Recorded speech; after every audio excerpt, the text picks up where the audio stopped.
Hey, Anna Claire. So on Thursday, we are going to start chapter 2, which moves into adding and subtracting whole numbers. Um, Whenever you do return to school, we will test on chapter 1. Don't worry, we're not going to test the first day. I've got to look over the work that you've done, make sure that you understand it. I'll do probably a couple of daily grades and hopefully get your chapter 1 test by the end of the week you come back, but we'll just see how it goes. But I just wanted to introduce you to chapter 2 on Thursday or for Thursday's lesson. Um, so let's take a look. I know you don't have your book at home with you, and that's perfectly fine. We'll get these pages whenever you come back. But we are starting chapter 2. Our essential question is, what strategies can I use to add or subtract? So, remember, keep in mind, strategies are like tools or plans, like what ways can help us with addition and subtraction, what methods. So that's what we're going to be looking at this chapter.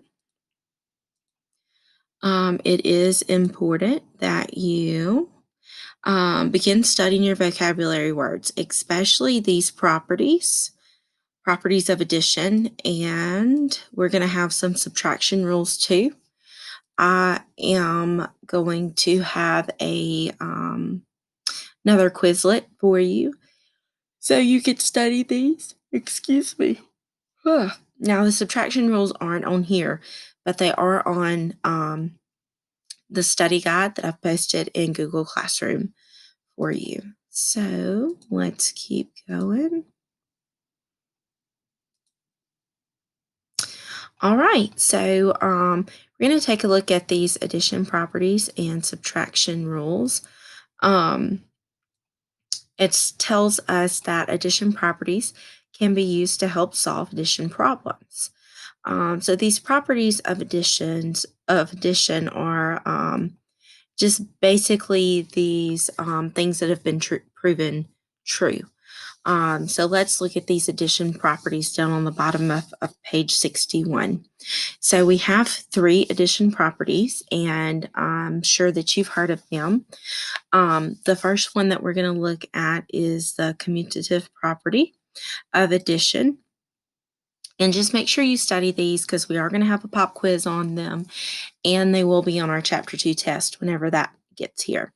So the commutative property of addition states that the order in which the numbers are added doesn't change the sum. So I can add 4 plus 1 and get 5, or I can add 1 plus 4 and get 5.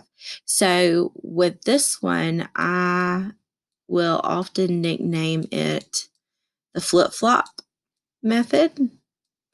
But you just have to remember that we can't write flip-flop on the test. We have to know that the commutative property flip-flops the numbers.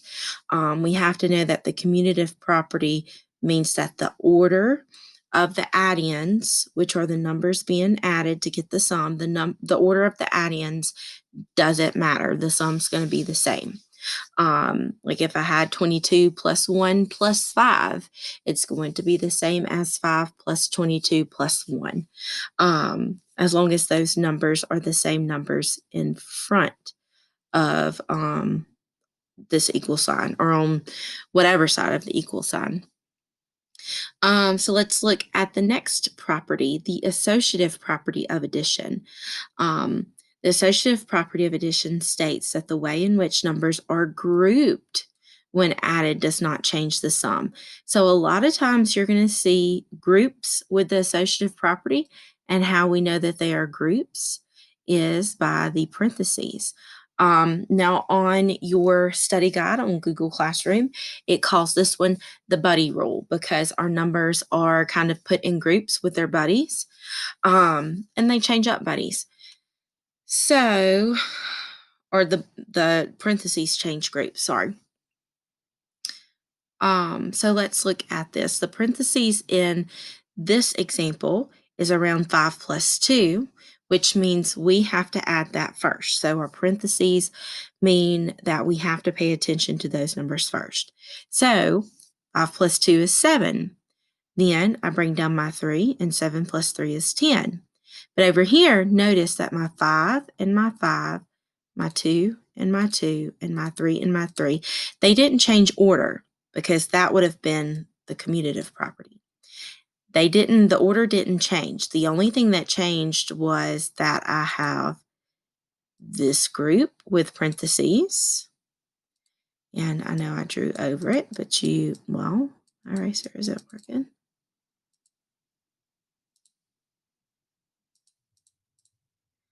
Don't know what's wrong with that. Sorry, Anna Claire. Okay, so anyways, my first group was around 5 and 2, the parentheses. Then, keeping the order the same, 5 plus 2 plus 3, 5 plus 2 plus 3, they grouped, instead of 5 plus 2, they grouped 2 and 3. Now, when I first add this group, I get 7. When I add this group, I get 5. Now, that's okay because I'm still not finished with my problem.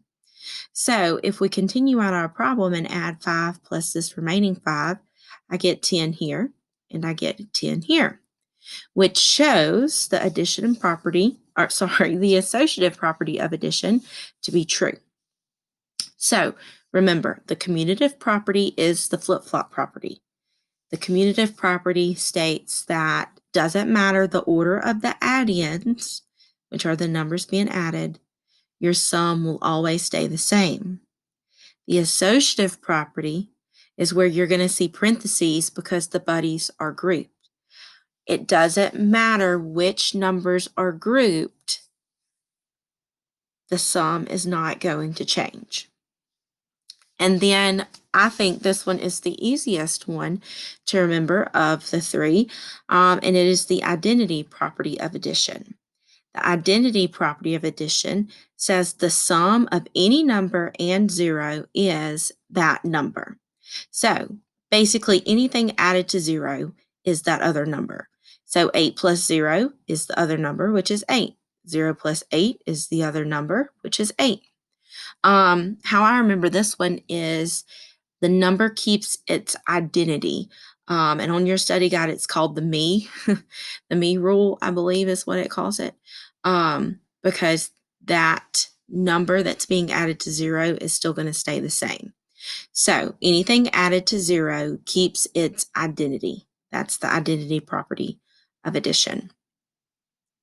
All right, I'm going to stop it here and then I will start again.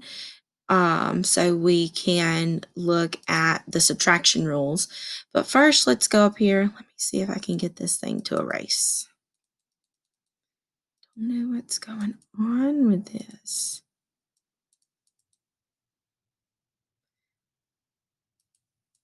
Craziness. Okay, so it's messing up on me. Now my computer's not wanting to scroll. What is going on? Okay, here we go. All right, so just ignore my writing up here.